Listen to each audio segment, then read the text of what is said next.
Boa tarde a todo mundo. Estamos agora dando reinício à programação aqui na Arena da Liberdade. Para compor este palco, eu gostaria de chamar inicialmente ele, que é analista político, é cofundador do Instituto Livre Mercado, veio lá do Espírito Santo, bem-vindo, mediador, o capixaba Luan Esperandio.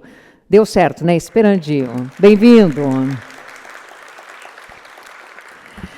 Nossos painelistas, o gaúcho Nicolas Liberato, diretor executivo do Students for Liberty Brasil e CEO do Brasil Empreende. Bem-vindo, Nicolas. Bem-vindo, catarinense Lucas Vieira, que integra a mesa diretora da UJL e é presidente do DCE da Uniplac. E fechando este painel, ele que é fundador da União Juventude e Liberdade, UJL, o mineiro João Ferreira. Bem-vindo. A partir de agora, a palavra está com o nosso mediador, Luan Esperandio, que, aliás, informo a todos, o Luan já está com a pulseira no pulso, não é verdade, Luan?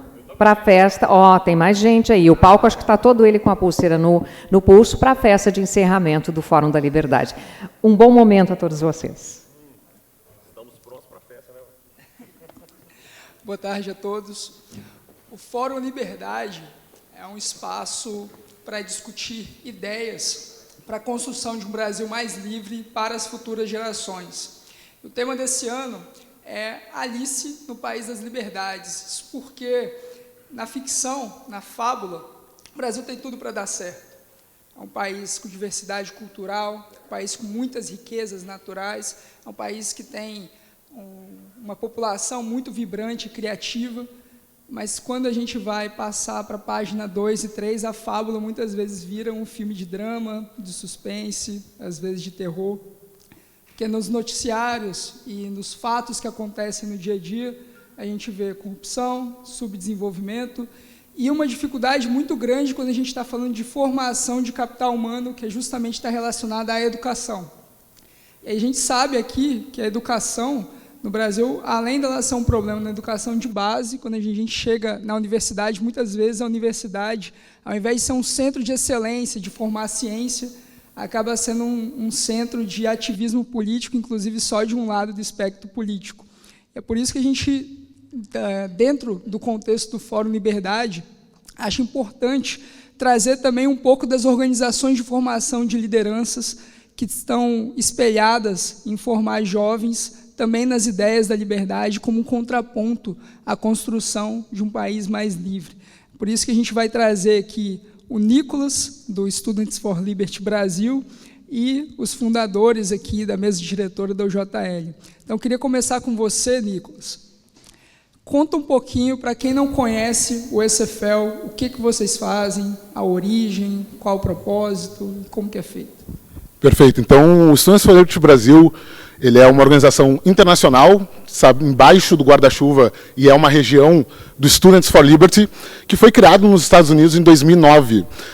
Alguns estudantes de uma universidade, eles quiseram fazer uma conferência para falar sobre esses assuntos pró-liberdade, dentro de uma faculdade que, como as nossas aqui no Brasil, não aceitam esse pluralismo de ideias.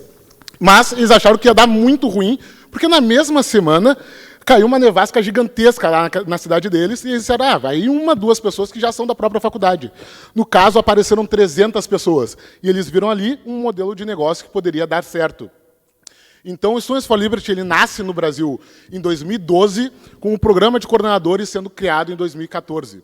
A nossa função é educar, desenvolver e empoderar a próxima geração de líderes da liberdade, e a gente faz isso com uma formação que busca o estudante universitário com valores liberais dentro da própria universidade e auxilia ele a desenvolver projetos pró-liberdade, de ativismo ou mesmo projetos sociais, que vão o auxiliar a desenvolver as soft skills necessárias para entrar no mercado de trabalho. Porque, como vocês bem sabem, as universidades brasileiras elas gastam bilhões de reais, tanto públicas quanto privadas, e o estudante ele acaba formado sem ter uma base de como operar no mercado de trabalho ou como desenvolver a sua carreira profissional. Então, o Students for Liberty cria essa oportunidade do estudante desenvolver essas habilidades que são as mais focadas hoje, as mais valorosas hoje dentro do mercado de trabalho. Perfeito, Nicolas. Inclusive, eu fiz parte no SFL, foi, dentre diversas atividades extracurriculares que eu fiz na graduação, talvez tenha sido a que eu mais me identifiquei e que me contribuiu para estar aqui mediando o painel hoje. Obrigado por isso. João, conta um pouquinho, então, de onde surgiu essa ideia da UJL para pegar e tentar dinamizar um pouco as universidades no Brasil, como vocês fazem isso? Valeu, Luan. Pessoal, boa tarde a todos, todas e apenas isso. Meu nome é João Ferreira, eu sou mineiro lá do interior e eu comecei a minha atuação política no movimento estudantil de esquerda. Eu me descobri um liberal apenas em 2019, graças à LibertyCon que o SFL fez em São Paulo. E desde a minha atuação no movimento estudantil de esquerda, eu já me perguntava por que dentro da universidade a gente não conseguia identificar a direita ou mesmo os liberais. E lá na esquerda isso já me criou essa dúvida, que foi a sementinha para quando eu me descobri um liberal ali em 2019, decidi fundar a UJL, junto com o George Bastos lá de Pernambuco, junto com a Amanda, que também faz parte do staff do SFL. E ali começava uma trajetória de tentar levar para dentro da universidade um panorama diferente e, no mínimo, uma democratização do debate. Porque quando você olha para países fora além, tanto aqui perto quanto em outros continentes, é muito comum ter uma interlocução muito boa entre a universidade, entre o mercado e entre a política. E você não vê isso no Brasil. A universidade é uma bolha totalmente fora do debate público, que não lidera o debate, que discute coisas que estão totalmente aleatórias e alheias ao que a gente precisa, aos problemas que o Brasil tem. Então, ali era uma vontade de mapear os grupos que já tinham algum tipo de atuação, que acreditavam no liberalismo, que eram contra a hegemonia da esquerda, e ali nascia a ideia de fundar a União Juventude e Liberdade. Em 2020, o SFL lançou um projeto, uma espécie de laboratório de projetos chamado Liberty Lab, e aí talvez fique até um pouco cansativo o quanto eu vou elogiar o SFL na figura do Nicolas, porque realmente esse laboratório de ideias que foi inaugurado naquele ano foi o que deu o pontapé, o start para que aquela ideia fosse efetivamente colocada no papel, fosse executada com passo a passo, com mentorias, para que aquele desejo de levar para dentro da universidade o debate e uma posição política diferente da hegemônica se concretizasse e virasse realidade. Então, a gente montou o projeto, criou. A ideia inicial da UJL é ser um movimento estudantil para disputar o comando da UNE. A UNE é a maior entidade estudantil da América Latina. E há 40 anos ela tem a diretoria dominada pela União da Juventude Socialista.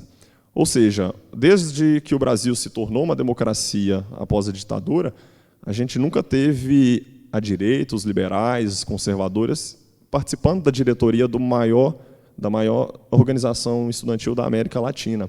Isso, para mim, é muito grave para a gente que quer um país mais livre, uma sociedade que pregue os valores que a gente defende de livre mercado, de democracia liberal, enfim, toda essa linha. Então, a gente nasceu com a ideia de tomar realmente a diretoria da UNE. A cada 2 anos, a UNE faz um congresso que elege quem vai ser a próxima diretoria. E ali, em 2020 para 2021, seria o primeiro congresso. Então, o Liberty Lab foi o nosso, dentro do SFL, o start. Foi o projeto que nos levou a organizar as ideias, ter um planejamento e, claro, ser premiado pela organização, ter ali ganhado como o principal projeto, e então a gente pegar aquela ideia e efetivamente se tornar realidade. A gente vai falar mais a respeito, mas são 3 anos praticamente, e eu li essa semana uma notícia que muito me deixou feliz. O Datafolha, todo ano, desde 2017, pesquisa a opinião das pessoas a respeito de privatização, e a gente bateu esse ano a maior taxa favorável de pessoas que concordam com a privatização, especialmente entre os jovens. 63% dos jovens hoje já acham que a iniciativa privada é mais eficiente do que as estatais. E eu tenho certeza que esse é um trabalho que tem contribuição do SFL, da UJL, de tantos grupos que estão aqui. Então, parabéns para nós, eu acho que é uma conquista do movimento liberal e a gente tem muito ainda pela frente para levar. Então, vamos trabalhar firme.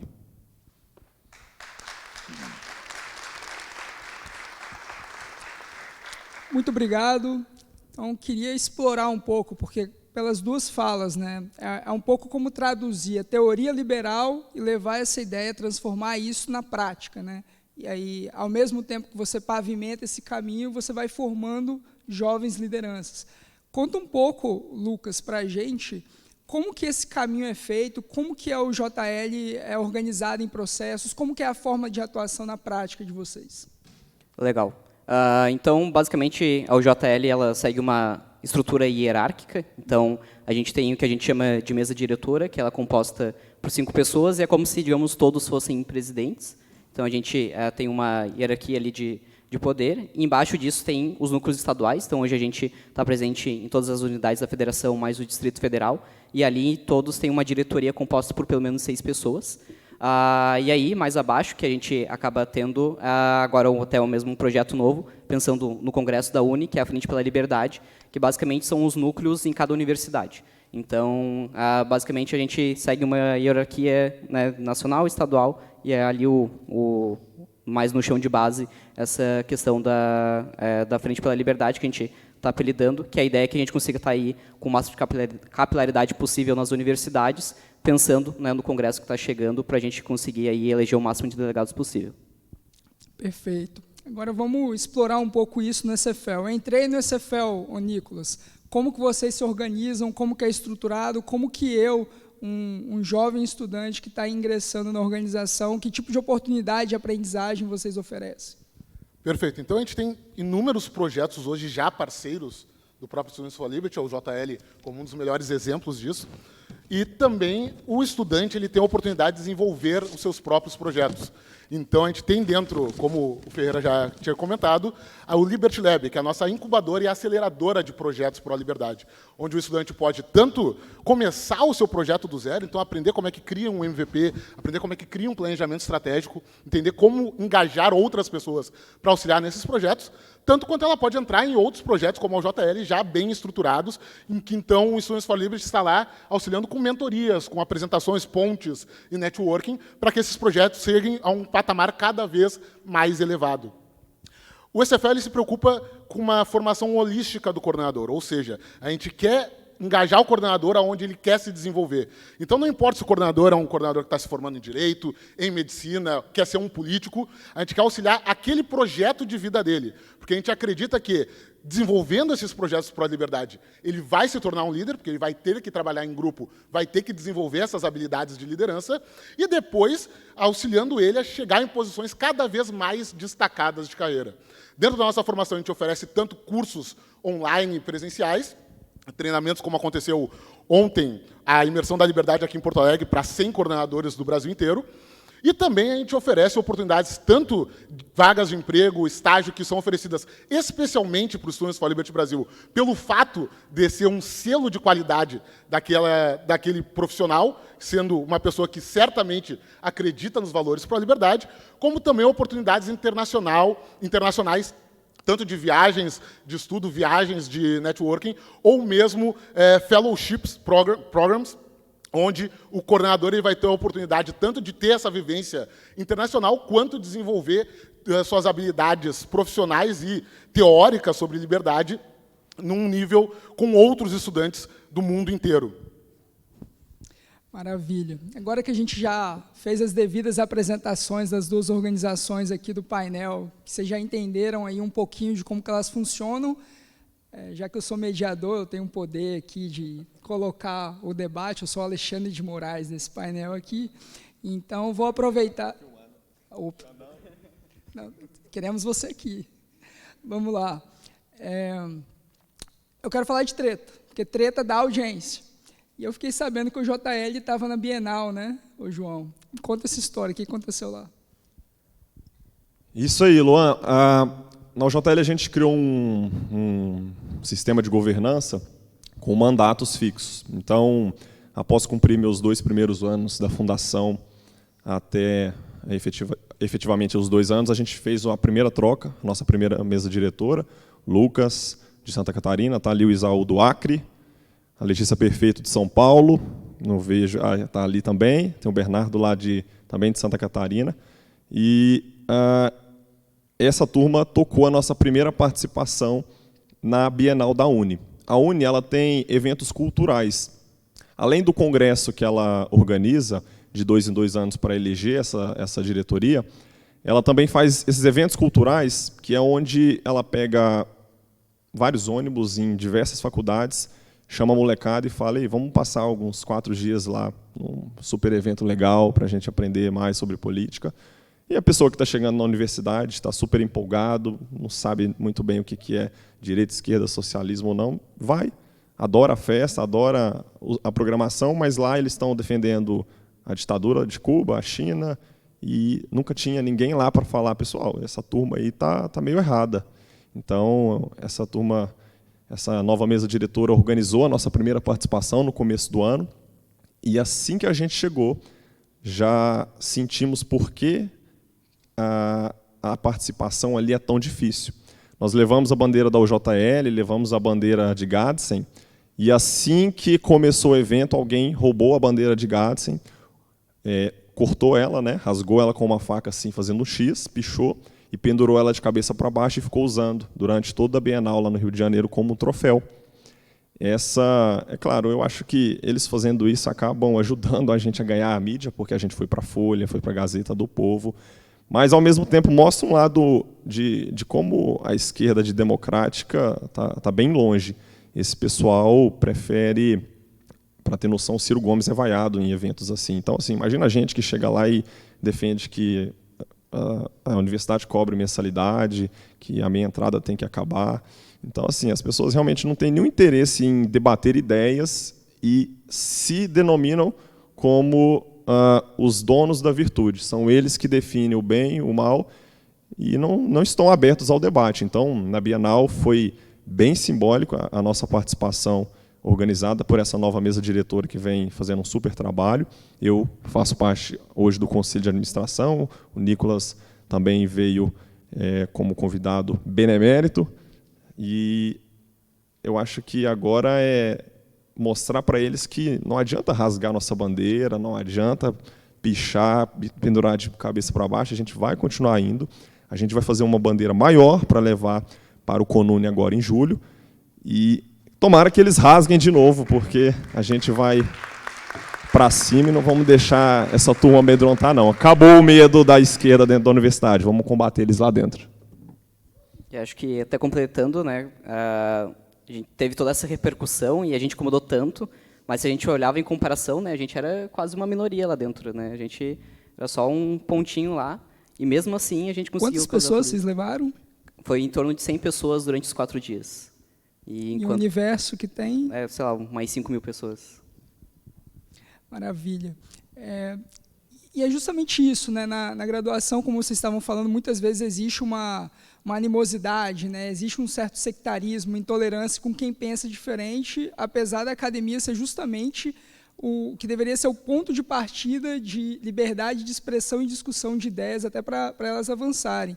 Ô, Nicolas, quantos coordenadores vocês têm hoje e que tipo de relato você pode contar, abrir aqui para a gente, dentro desse contexto, né, de coordenadores do ECFL e o que eles acabam sentindo e sofrendo na universidade deles, e por que o ECFL, como que ele abraça essas pessoas para trazer um contraponto a isso?